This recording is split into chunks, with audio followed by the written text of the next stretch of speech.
Bonjour ou bonsoir, ça dépend là où vous vous trouvez. Vraiment que le Seigneur vous bénisse, qu'il vous bénisse, qu'il vous bénisse, qu'il bénisse vos familles, vos amis, votre entourage. Que le Seigneur vraiment vous bénisse, qu'il vous bénisse, qu'il vous bénisse vraiment.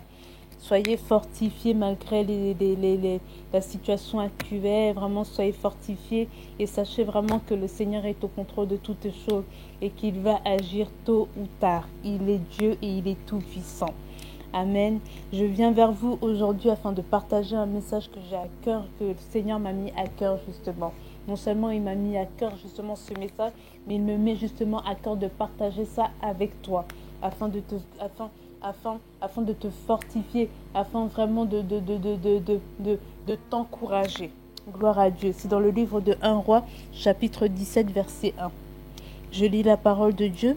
Élie le prophète, je reprends, Élie le prophète dit à Akab, l'Éternel est vivant, le Dieu d'Israël dont je suis le serviteur, il n'y aura ces années-ci ni rosée ni pluie, sinon si ce n'est que selon ma parole.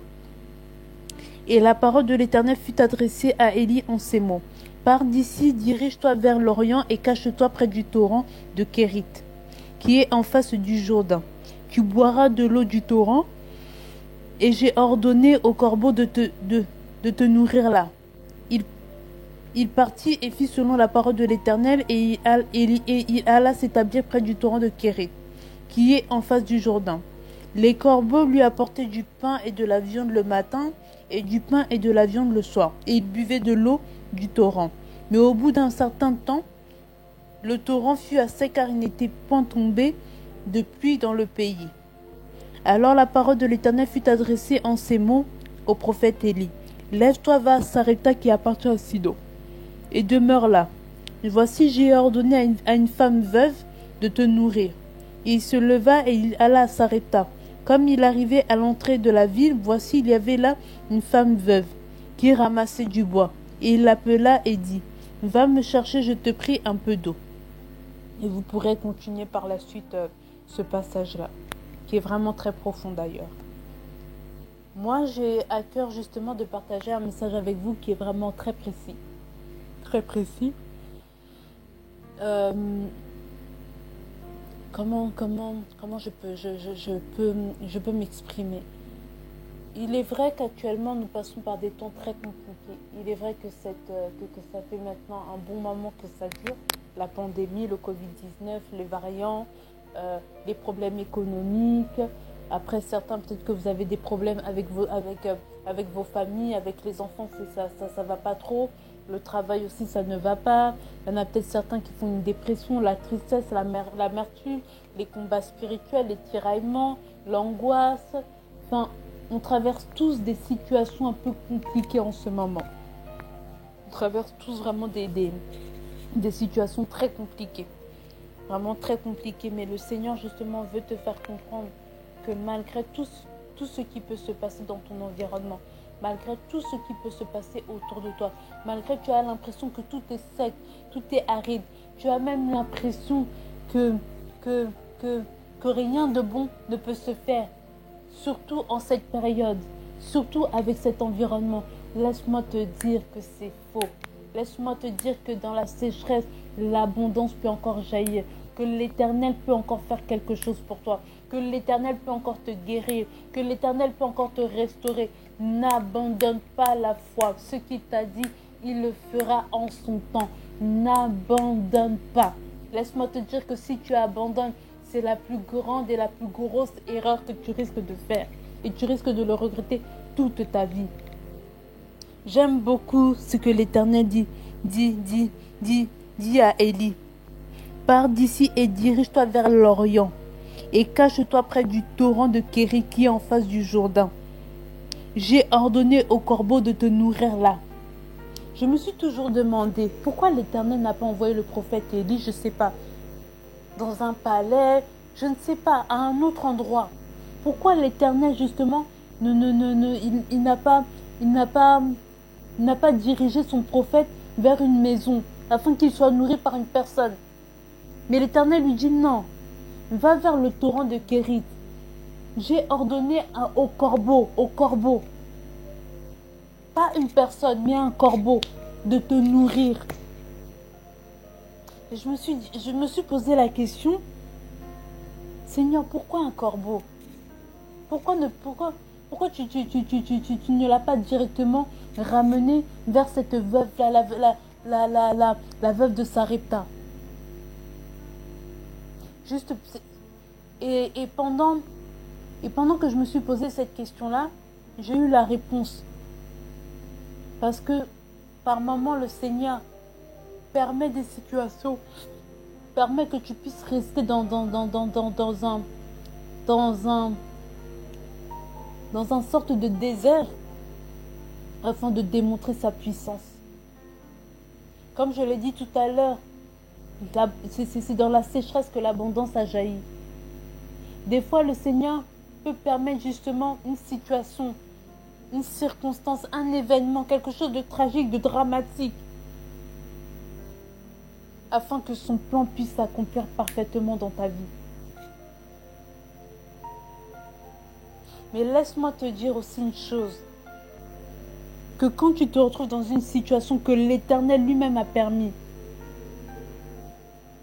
quand tu traverses une situation où toi-même tu as la conviction que je suis dans le temps et que je suis dans la volonté de Dieu, laisse-moi te dire que l'Éternel va pouvoir. L'Éternel ne va pas t'abandonner. L'Éternel savait que le prophète Élie s'apprêtait à... C'était l'Éternel lui-même qui avait ordonné à son prophète, va là-bas. Va là-bas.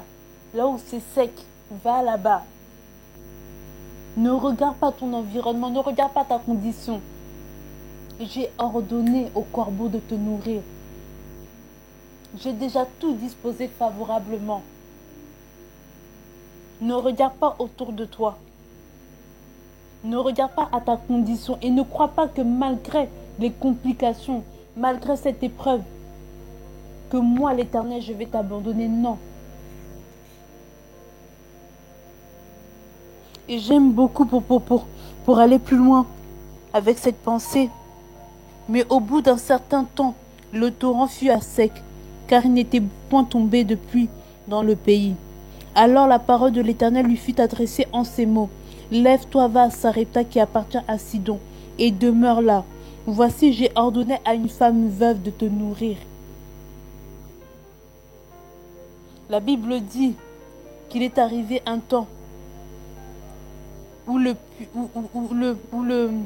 torrent fut à sec. Il arrive des moments où tu traversais déjà une situation, mais malgré la situation, tu arrivais quand même à t'en sortir. Et l'Éternel permet encore une fois que, comment je peux te dire ça, que la petite chose qui te permet de t'en sortir, là-bas encore ça se complique. L'Éternel peut permettre de telles choses et te dire, bon, là-bas c'est compliqué, bon maintenant, quitte ce désert-là, va te diriger encore dans un autre désert. Là-bas, encore une fois, j'ai ordonné encore à une veuve qui elle-même croit que le peu qu'elle a ne va même pas suffire. Ne va même pas suffire pour elle et pour son fils, ni pour toi. Mais va vers cette femme-là. Car j'ai ordonné à cette femme-là. J'ai ordonné à cette situation. J'ai ordonné à cette femme-là qui pense qu'elle n'a rien à donner, rien à offrir. À cette femme-là qui croit que rien, que plus rien ne peut jaillir. J'ai ordonné justement à cette femme-là de te bénir. Voilà pourquoi, mon bien-aimé, dans ton épreuve, ne méprise pas les personnes que Dieu t'envoie. Voilà pourquoi, mon bien-aimé, dans cette situation, ne méprise pas cette personne qui est à côté de toi. Toi-même, des fois, tu te poses la question, mais cette personne ne voit pas ma situation. Cette personne-là ne voit pas que je n'ai plus rien à donner. Cette personne-là ne voit pas que c'en est fini de moi. Et quand je dis ça, j'ai l'image de Naomi avec sa belle-fille Ruth. Je vous encourage aussi à méditer sur cette histoire. C'est très édifiant. Mais ce que Naomi ne savait pas, c'est que non seulement Ruth allait devenir une très grande bénédiction pour sa vie, et que l'Éternel avait même prévu de passer par sa belle-fille Ruth afin que son histoire puisse changer. Et elle ne savait même pas que Ruth, parce que Ruth de base, c'était Ruth la Moabite, elle priait des faux dieux. Mais ce que Naomi ne savait pas, c'est qu'à côté, il y avait une personne à convertir, il y avait une personne à gagner.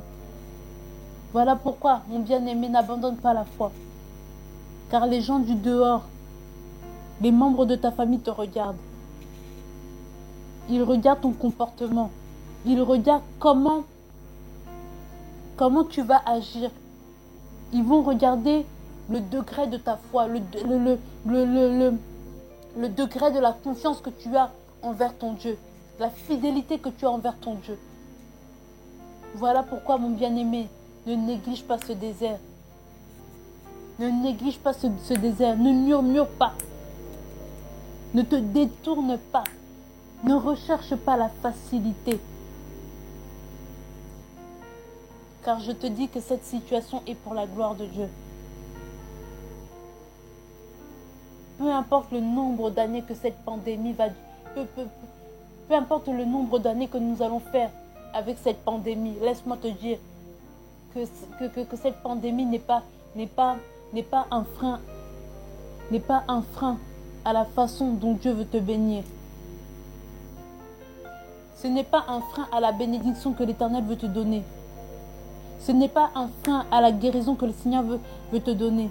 Ce n'est pas un frein à la restauration que le Seigneur veut t'accorder. Au contraire, cette situation, c'est pour la gloire de Dieu. Afin que l'Éternel puisse démontrer qu'il est un Dieu de différence. Que quand tout va mal, il agit. Quand tout va bien, il agit.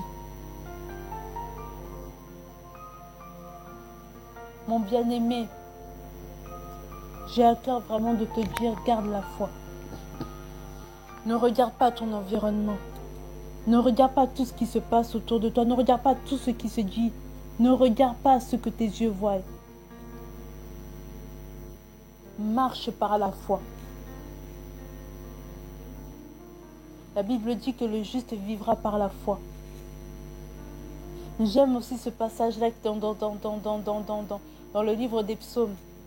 Je lève mes yeux vers les montagnes, d'où me viendra le secours.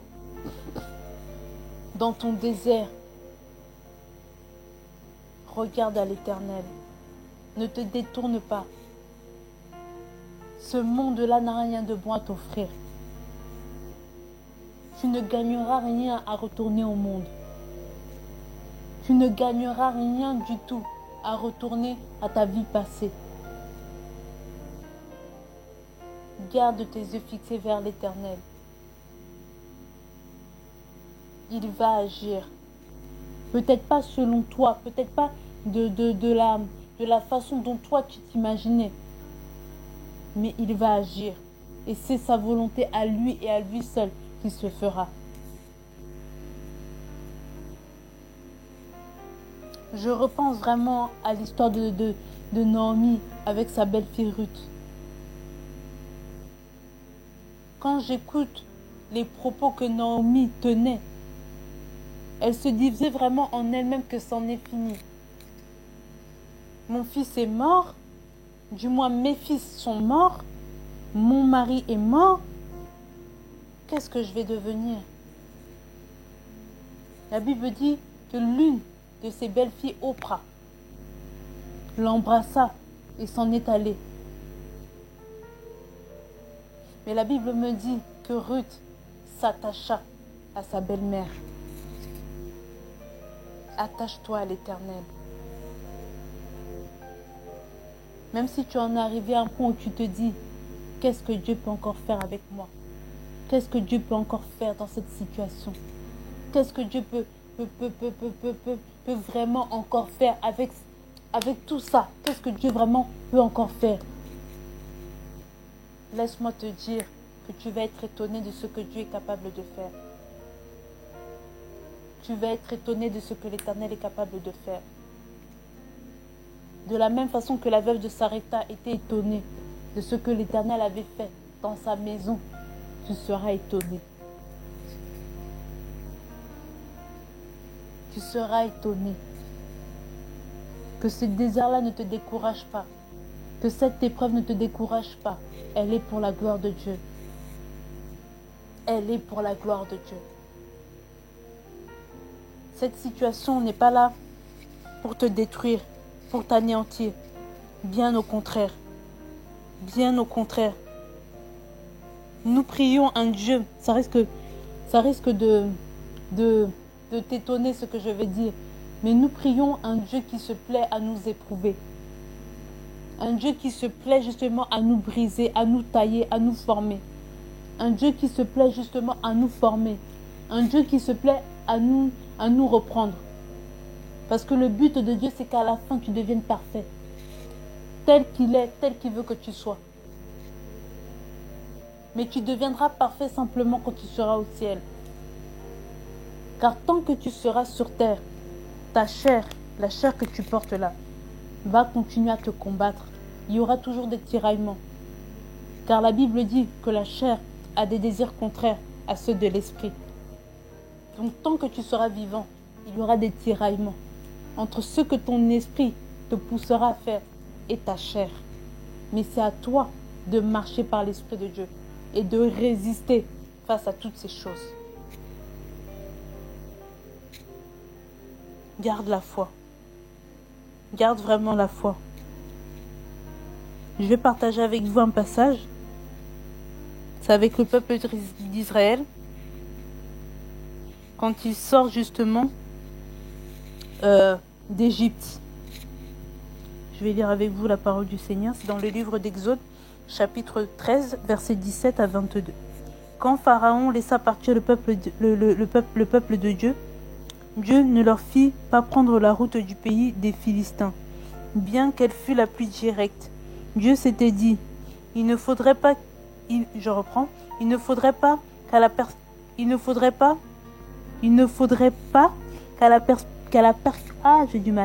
perspective des combats, le peuple revienne sur sa décision et retourne en Égypte. Dieu fit donc faire au peuple un détour par le désert de la mer des roseaux. Alors, je vais essayer d'avancer. Alors, je vais avancer.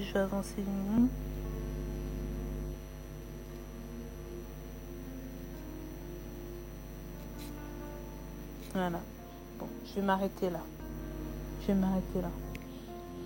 Si vous faites bien attention dans ce chapitre-là, la Bible dit que l'Éternel lui-même justement avait permis justement que le peuple d'Israël puisse faire un détour. Un détour car il y avait un chemin moins compliqué que le chemin que le peuple d'Israël avait finalement emprunté. Vous savez, ce passage-là où Moïse prie et puis la mer s'ouvre en deux. Je me suis toujours posé la question, mais Seigneur, il y avait un chemin un peu plus facile, moins compliqué. Pourquoi tu as permis encore que le peuple d'Israël puisse encore faire un détour et puis se retrouve vraiment face à la mer, encore une complication, et puis les Égyptiens aussi qui étaient là en train de les poursuivre. Seigneur, est-ce que ça te plaît vraiment de nous mettre dans des situations compliquées comme ça? Il y a quelque chose que j'ai compris. Que oui, effectivement, le Seigneur se plaît à nous mettre dans de telles situations. Parce qu'il veut que ta foi grandisse. Il veut que tu grandisses.